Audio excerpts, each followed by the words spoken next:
नमस्कार छात्रों, आज की इस वीडियो में हम चैप्टर 6 त्रिभुज के अंतर्गत प्रश्नावली 6.2 के प्रश्नों का अभ्यास करेंगे। पिछले वीडियो में हमने कुछ प्रश्नों को हल किया था। इस वीडियो में सबसे पहले हम प्रश्न क्रमांक 3 ले रहे हैं। 3 को ठीक से देखिए। आकृत 6.18 में ये आकृत बनी हुई है। उसमें कह रहा है कि एलएम समानांतर है सीबी। एलएम जो है सीबी के समानांतर है और एलएन, यहाँ एलएन है, ए समानांतर है सीडी। तो कह रहा है कि सिद्ध कीजिए कि एएम बटे एबी, एएम बटे एबी बराबर एएन बटे एडी, यानी एएन बटे एडी। आइए इसको हम सॉल्व करते हैं। तो सबसे पहले आप क्या करेंगे, हल में पहले फिगर को बनाएंगे, चित्र को बनाएंगे। तो चित्र तो हमारा बना हुआ है इसमें। इसके बाद क्या करेंगे, जो आपको दिया हुआ है आप उसको पहले लिख लीजिए। यहां पर दिया है, क्या दिया है जरा देखिए। एलएम समानांतर है किसके, एलएम समानांतर है सीबी तथा एलएन जो है एलएन समानांतर है किसके, सीडी के। इतनी चीज हमें दी गई है। एलएन समानांतर सीडी और एलएन समानांतर सीडी है। हमें सिद्ध करना है। यहां लिखेंगे सिद्ध करना है। सिद्ध करना है, क्या सिद्ध करना है कि एएम बटे एबी बराबर है एएन बटे एडी। ये चीज हमें सिद्ध करना, बहुत सिंपल है। इन सब में क्या लगेगा, आधारभूत समानुपातिकता प्रमेय लगेगी, यानी थेल्स की प्रमेय लगेगी। अब थेल्स की प्रमेय आप जानते हैं, यदि ये कोई त्रिभुज है, मान लीजिए ए बी सी डी और डीई कोई समांतर रेखा है। डीई समांतर किसके, बीसी के। तो थेल्स की प्रमेय क्या कहती है कि यहाँ एडी बटे डीबी बराबर होगा एई बटे ईसी। यही परिणाम नहीं, और देखिए आप एडी का डीबी के साथ अनुपात लगाया है आपने। एडी का एबी के साथ बनाइए, एडी का एबी के साथ अनुपात बनाए। तो यहाँ भी एई का किसके साथ, पूरी भुजा के साथ, यानी एसी के साथ बनाइए। ये भी परिणाम मिलता है यहीं से। तीसरा भी अनुपात बनेगा, ए बी का अनुपात ले लीजिए आप किसके साथ, डीबी के साथ, या डीबी को ऊपर रखिए कोई फर्क नहीं पड़ता। डीबी का, इसका अनुपात ले लीजिए पूरी भुजा के साथ, यानी ए बी के साथ। इधर भी ईसी का अनुपात ले लीजिए पूरी भुजा एसी के साथ। ये सब आते हैं कहां से, आधारभूत समानुपातिकता प्रमेय से। तो इन चीजों को हम लगाएंगे यहाँ पर, इसी का एप्लीकेशन है यहाँ पर, याद रखिएगा यहाँ पर। तो हम आइए सिद्ध करते हैं। तो यहां पर देखिए त्रिभुज पकड़िए आप। पहले त्रिभुज की बात करें ए बी सी में। चूंकि त्रिभुज ए बी सी में इसलिए कह रहा हूं कि कौन सी रेखा किस भुजा के समांतर है। तो चूंकि त्रिभुज ए बी सी में एलएम समानांतर है किसके, सीबी के। चित्र को देखिए आप, एलएम समानांतर है सीबी के। अतः ध्यान रखिएगा कौन सा अनुपात बनाना है, एएम का पूरी भुजा एबी के साथ। तो एएम का पूरी भुजा एबी के साथ, ये समानांतर इसके, तो एएल का अनुपात होगा पूरी भुजा के साथ। अतः क्या हो जाएगा, एएम बटे एबी। जैसे मैंने आपको वहां बताया एएम बटे एबी, चूंकि एएम बटे एबी सिद्ध करना है, किसके बराबर हो जाएगा, एएल बटे क्या हो जाएगा आपका एसी। समीकरण 1 दे लीजिए। और यहां पर क्या दीजिए, क्या कहना है, कौन सी प्रमेय लगा है, आधारभूत समानुपातिकता प्रमेय से, आधारभूत समानुपातिकता प्रमेय से। और इसके बाद पुनः देखिए, पुनः चूंकि अब इस त्रिभुज पकड़िए आप एडीसी में, त्रिभुज एडीसी में क्या दिया हुआ जरा देखिए, एलएन समानांतर है किसके, सीडी के। LN समानांतर है किसके? CD। दिया हुआ है, ऊपर लिखा हुआ है। अतः अनुपात यहां भी देखिए, हमको AM बटे AB सिद्ध करना है बराबर AN बटे AD। AD देखिए पूरी भुजा है, तो आपको एक खंड का जो अनुपात है पूरी भुजा के साथ लेना है। अतः क्या हो जाएगा इसमें? AN यहां देखिए AN बटे AD। तो जब AN का AD के साथ लिया तो यहां लेना पड़ेगा AL बटे हो जाएगा AC का। ये समीकरण दो दे दीजिए, यहां वही काम करेगा। आधारभूत समानुपातिकता प्रमेय से तो हम कह देते हैं कि हमारे ऐसा कहने का आधार क्या है, तो आधारभूत समानुपातिकता प्रमेय से। अब जरा देखिए रिजल्ट 1 और 2 को। 1 और 2 में जरा देखिए राइट हैंड साइड बराबर है, तो लेफ्ट हैंड साइड भी क्या होगा? बराबर होगा। तो अतः हम कह दें, अतः समीकरण 1 और कहां से? 2 से। बहुत सिंपल है, राइट हैंड साइड बराबर है तो लेफ्ट हैंड साइड बराबर होगा AM बटे AB। AM बटे AB बराबर क्या हो जाए? AN बटे AD। AN बटे AD यही सिद्ध करना था। AM बटे AB बराबर AN बटे AD। यहां लिख दे यही सिद्ध करना था। इस प्रकार से प्रश्न क्रमांक 3 आपका हल होता है। अब मैं प्रश्न क्रमांक 5 लेता हूं। प्रश्न क्रमांक 5 कहता है आकृति 6.20 में यह आकृति बनी है। DE समानांतर OQ और DF समानांतर OR है। दर्शाइए, दिखाइए, सिद्ध कीजिए कि EF समानांतर QR। हमें दिखाना है कि EF समानांतर है QR। एक इस प्रश्न के पीछे देखिए आप रोल किसका है? जैसा कि आप जानते हैं ये त्रिभुज है और यहां पर 2 चीज समझिए आप। थेल्स प्रमेय जिसे हम आधारभूत समानुपातिकता प्रमेय भी कहते हैं, और दूसरा है थेल्स प्रमेय का विलोम। दोनों में अंतर क्या है? थेल्स प्रमेय यह कहती है कि यदि त्रिभुज की एक भुजा BC के समांतर रेखा DE हो, यानी यहां पर 60 में ऐसा कहा जाए यदि DE समानांतर हो किसके? BC के। थेल्स प्रमेय कहती है कि यदि DE समानांतर हो BC के तो क्या होगा? AD बटे DB बराबर होता है AE बटे EC। ये तो थेल्स प्रमेय है। थेल्स प्रमेय का विलोम, थेल्स प्रमेय का विलोम क्या कहता है? इसका उल्टा कहता है। क्या कहता है? यदि AD बटे DB बराबर हो AE बटे EC, यानी इन दो खंडों का अनुपात, इन दो खंडों के अनुपात के बराबर हो तो क्या होता है? कहता है कि DE समानांतर होगा किसके? BC। ये दोनों का बेसिक डिफरेंस है, इस चीज को याद रखिएगा। आइए हम सॉल्व करते हैं प्रश्न क्रमांक 5। तो सबसे पहले क्या करेंगे? आप फिगर बनाएंगे, चित्र बनाएंगे। चित्र बना हुआ है। इसके बाद क्या करेंगे? जो दिया है उसको लिखेंगे दिया है। क्या दिया है? यहां देखिए DE समानांतर OQ और DE समानांतर OQ और DF समानांतर है OR। सिद्ध क्या करना है? आपको लिख दीजिए सिद्ध करना है। क्या करना है? EF समानांतर है QR के। जरा देखिए EF समानांतर है QR के, हमें सिद्ध करना है। जैसे यहां सिद्ध करना है तो DE समानांतर है किसके? BC के। तो ये तब होगा कब? जब AD बटे DB बराबर AE बटे AC। तो ये भी इसी टाइप का है।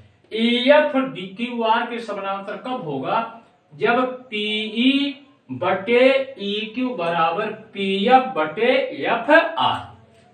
ये दोनों प्रमेय कहाँ लगती है? त्रिभुज में ही लगती है। तो पहले त्रिभुज को पहचानिए। आइए अब देखते हैं। सबसे पहले यहां देखिए, D समानांतर है किसके? OQ के। किस त्रिभुज में? POQ में। यहां पर लिखिए, चूंकि त्रिभुज को पहचानिए। किस त्रिभुज? त्रिभुज POQ में। त्रिभुज POQ में क्या है दिया? DE समानांतर है OQ। DE समानांतर है OQ। तो इस त्रिभुज में क्या होगा? PE अतः PE बटे EQ। PE बटे EQ बराबर क्या होगा? जरा देखिए, PD बटे DO। समीकरण 1 दे लीजिए। एक किसके आधार पर आपने कहा? यहां लिख दीजिए, थेल्स प्रमेय को आधारभूत समानुपातिकता प्रमेय भी कहते हैं। 60 में मैं लिख रहा हूं, आधारभूत समानुपातिकता प्रमेय से। जो दूसरा त्रिभुज में आइए, POR में देखिए, DF समानांतर OR, ये दिया हुआ है यहां पर। पुनः चूंकि त्रिभुज को पहचानना है, POR में क्या समानांतर है? DF समानांतर OR। ये दिया है, देखिए मैंने लिखा है यहां पर। अतः तो क्या होगा? दोनों खंडों का अनुपात देखिए, DF से ऊपर और नीचे दो खंड बन रहे हैं, तो ये हो जाएगा आपका PF बटे FR बराबर PD बटे DO। समीकरण 2 दे दीजिए। ये भी कहां से आ गए? वहीं से। तर्क वही रहेगा, आधारभूत समानुपातिकता प्रमेय से। ये चीजें मिल गई। अब समीकरण 1 और 2 पर नजर डालिए। हमें सिद्ध करना है ना कि EF समानांतर है QR के। इसके लिए PE बटे EQ बराबर होना चाहिए PF बटे FR। तो राइट हैंड साइड बराबर है, तो लेफ्ट हैंड साइड भी क्या होंगे? बराबर होंगे, नहीं होंगे? तो यहां पर हम कह देंगे, यहां पर क्या कहेंगे? समीकरण 1 और 2 से। यहां पर समीकरण 1 और 2 से राइट हैंड साइड बराबर, लेफ्ट हैंड साइड बराबर होगा PE बटे EQ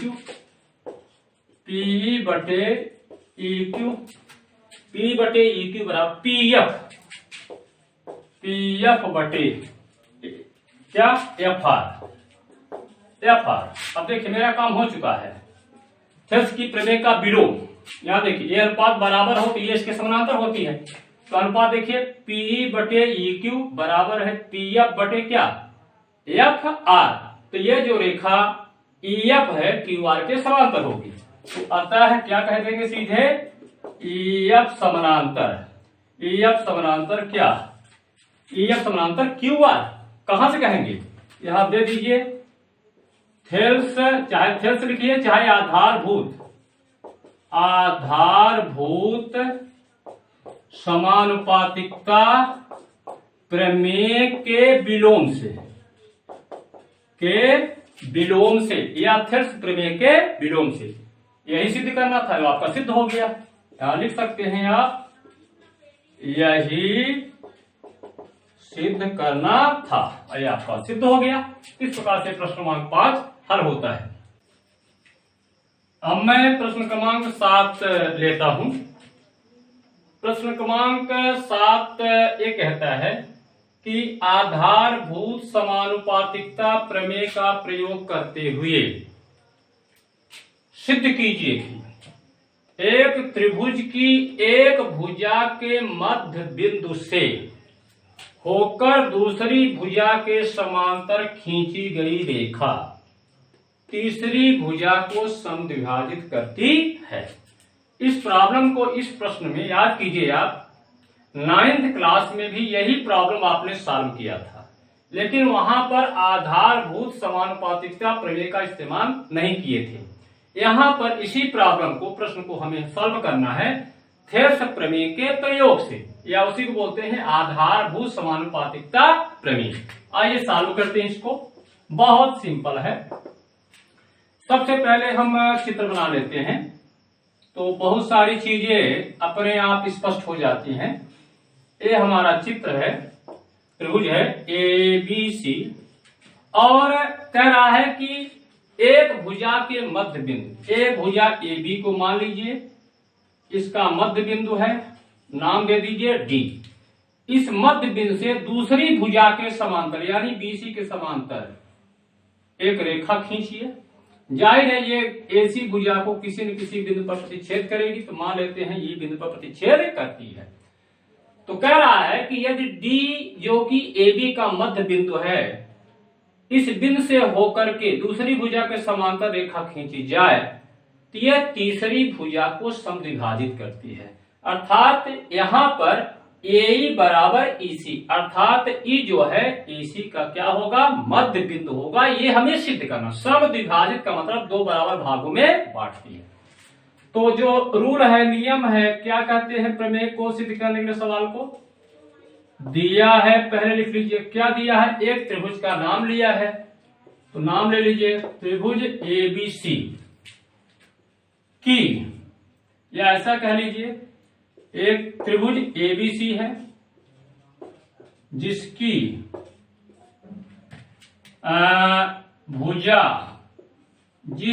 भुजा क्या नाम है, AB का मध्य बिंदु, आपने मध्य बिंदु क्या लिया है, मध्य बिंदु D है,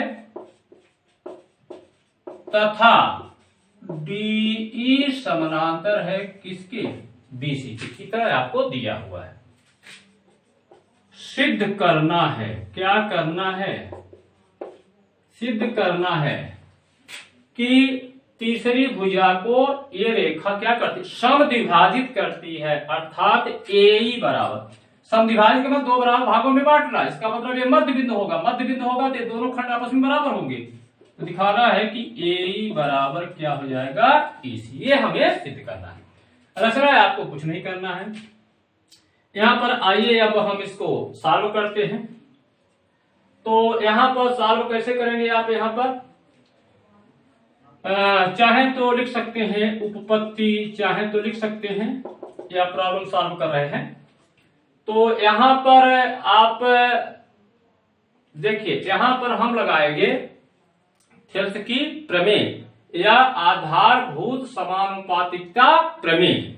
तो यहां पर कैसे लगाएंगे जरा देखिए, आपको दिया गया है D समानांतर है BC, तो जब D BC के समानांतर होता है तो थेल्स की प्रमेय यह कहती है कि ये दो खंडों का अनुपात इन दो खंडों के अनुपात के क्या होगा, बराबर होगा। क्या लिखेंगे, चूंकि DE समानांतर है किसके, BC, तो क्या फर्क पड़ेगा, अतः आधारभूत, 60 में लिख रहा हूं, आधारभूत समानुपातिकता प्रमेय से क्या होगा, AD बटे DB बराबर क्या होगा, AE बटे EC। समीकरण 1 दे दीजिए। अब हमें यहां पर कुछ परिवर्तन करना है। परिवर्तन किस आधार किया है, जो दिया गया है क्या हमने उसका इस्तेमाल किया। भुजा AB का मध्य बिंदु क्या है, D है, इसको हमने इसका उपयोग नहीं किया, तो आइए इसका उपयोग करते हैं। तो चूंकि D भुजा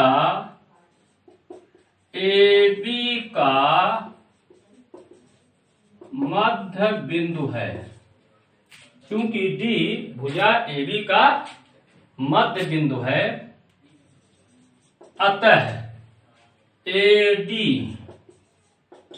DB के क्या होगा, बराबर होगा। अतः AD बराबर क्या, DB, ये दोनों आपस में क्या होंगे, बराबर होंगे।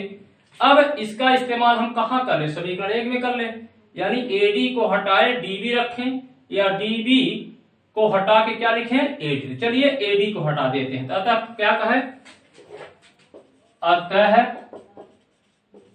समीकरण 1 से क्या आ जाएगा, एडी को मैं हटा रहा हूं, ये जाएगा इसके स्थान पर डीबी बटे डीबी बराबर क्या आ जाएगा, एई बटे ईसी।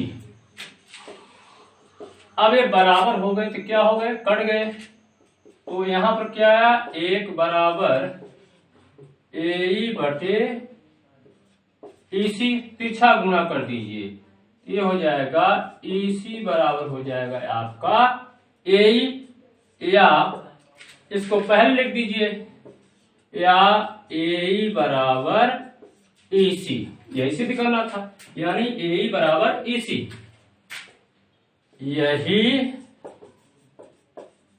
सिद्ध करना था, ये हो गया। तो इस प्रकार से जो प्रश्न क्रमांक 7 है आपका हल होता है।